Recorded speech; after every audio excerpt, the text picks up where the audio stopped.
Welcome back to the part 3 of CRUD API series using ASP.NET Core and SQL Server. In this video, we will complete the CRUD cycle by implementing put API to update existing records and delete API to remove records. We will also handle edge cases like invalid IDs and return purpose status codes. Let's jump into the code. So we are in the Visual Studio now, and here you can see this HTTP post method add student record we created last day, right? So today we will proceed with our HTTP put method. So I will write HTTP put, and here we will actually receive the value of the student ID from the Swagger or from the UI, right? So we will also write that.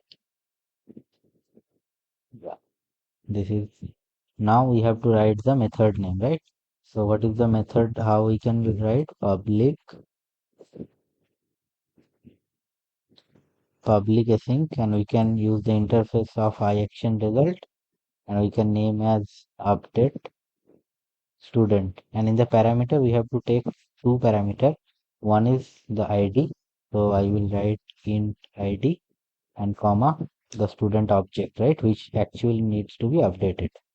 Now here what we have to do, so here I have mistaken the task. So what we can write here, so this is our physical HTTP put method which updates an existing student record based on the given ID in the route, right? Now what we will do, we will check that the ID which is actually passing from the URL is same as the ID given in the student object. In our case anyways, that we are actually not expecting any ID to be updated, right? Because our we have set the ID as identifier column in our SQL Server.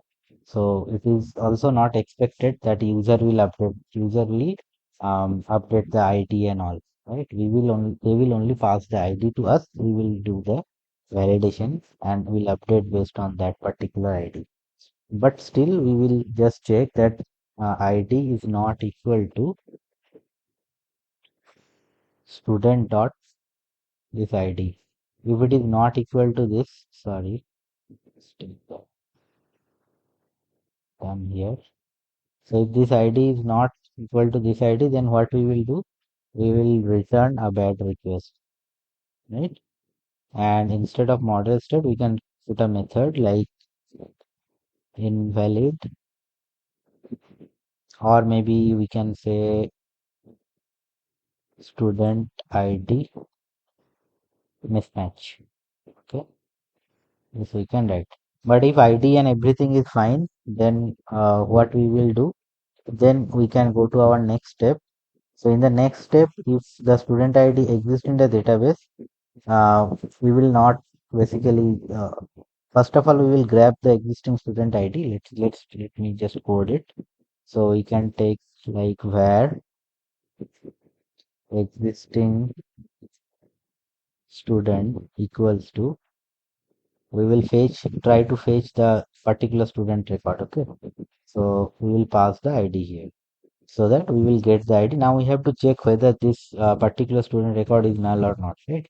So if it is equal to null, we will pass that return not found, which means that this particular record is not at all present. Okay, so that will help user to understand that he or she has given some wrong ID. Okay, now what we will do, if the record exists, we will update only the field which we want to allow changing, right? Like the ID we will not allow here. So in our case, we will update the name, email, and the age, right? So in our case, what we will be actually doing, we will update the name, the age, and the department, right? So let's do this. So existing student dot name equal to the student dot name, which is actually coming from the Swagger. Also, we will write existing student dot the age equal to student dot age, and also existing student dot department equal to student dot department. So our whatever is coming from the request body, those details will be saved here. And finally, what we will do, then we'll save the changes asynchronously and return a 204 no content response, right? So basically, which indicates that the update was successful. So what we will do, we will await context and we'll do the save changes async. Okay. And after that, what we will do, we will return no content. Or maybe if you want, you can pass the message also by passing the OK result. Okay. So this is our update class, or you can say the update method. Right. Now we'll also write the delete API and we'll test both at the same time. So now what we will do, I think there is a bracket mismatch here. So let me just add that bracket here. Otherwise, it will give error.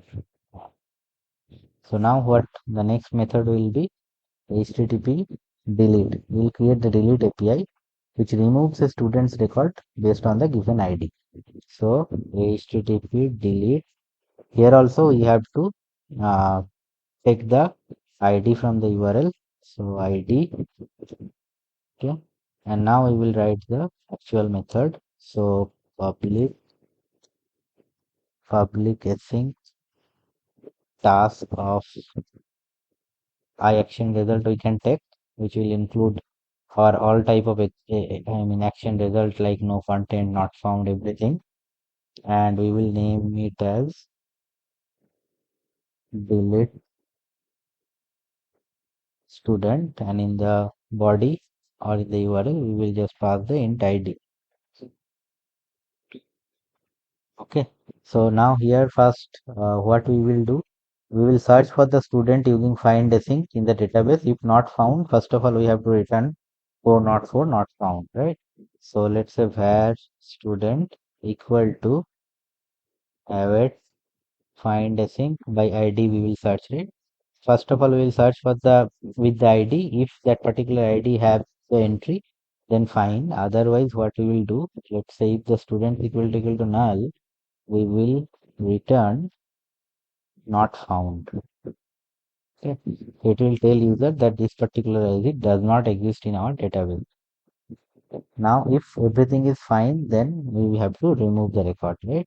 So we will do context dot student dot remove, and the student particular object we will remove. After that, always we have to save our changes. So await context dot save changes also we will do. And finally, we will return no content. Okay. So if the students is found, first of all, we will what we will do, we will remove it from the database and we'll save the changes to actually reflect the change in the database, right? And finally, we will return a 204 no content response. Now let's try to build and run the solution, and we will now paste it through the Swagger. So let the Swagger open. Meanwhile, I can show you the database which we created and we inserted all the records and everything, right? So I will just click on execute. So here you can see we have the we have 4 records currently with ID 1, 2, 3, and 4, and the name, age, and the department are the columns here, right? So our Swagger is loading. Yeah, so it is loaded, and here you can see our put and delete API, right? So let's test the update and delete endpoint now in Swagger UI. So first, let's open this, and here you can see it is showing us that the ID is required, and the request body will be like this, right? So we will click on try it out, and in the ID part, we what are the valid IDs we have here? You can see 4 ID, right? 1, 2, 3, and 4. So let's say I want to update the record 3. I will put 3 here, and here I am not going to pass the ID. Anyway, this is not going to be set, so I will just leave it as 0 only. And let's say the current name, you can see the for the third it is Ramesh, right? Let's say instead of Ramesh, I want to make it as Savi. Okay, and let's say the name sorry, the age I will give as 32. Okay, and the department I currently what it is. So age you can see that it is 26 and department is arts. So let's change it to science. Okay. Now what we will do, we will execute it, right? So here we have the execute button. We will execute it and we will wait for the response. Okay, so here you can see the student ID is mismatch. Why it is saying? Because we have put it 0 here, right? And we have a check. Basically, we have added that if this particular ID does not match with this ID, then it will give us a ID mismatch, right? So what we can do here is we can make it 3 also so that it matches. Anyways, this 3 will not be saved or updated in the database because we are not actually updating the ID, right? So now let's try to execute now. So it is still going. Now let's see that it is showing the 204 no content, right? So which means it is a success. And now let's go to the database and hit this particular select star from student. If I execute it, here you can see our record has been added for the ID 3, right? It is the name has been changed to Souvik, age has been changed to 32, and the department has been changed from arts to science, right? So in this way we can do this. Also, I have shown you that if we pass something else in the URL and in the request body, basically the ID parameter, then also it will give us a error. Now we can pass something which is not at all in our database, right? Let's say we have the 4 ID only and we will pass 5 here. So the same thing I have to pass here also. Now what we will do, we can execute it and see the result. It is giving us 4 not 4 not found. So which means the 5 record not at all present, right, in our database. So that's why it is giving us that no record found. So this is working fine. Okay, now what we will do, we will test our delete API.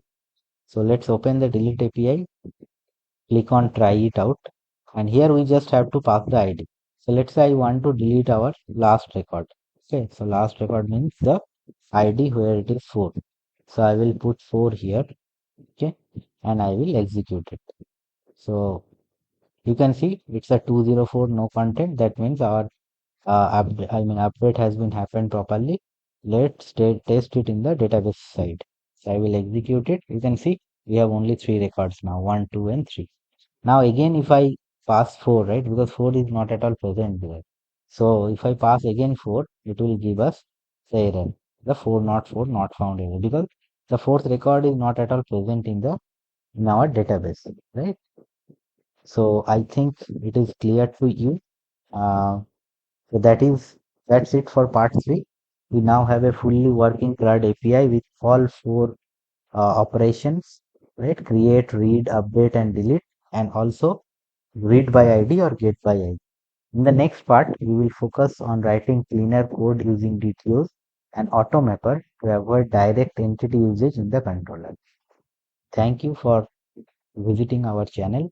Please like and subscribe for more videos.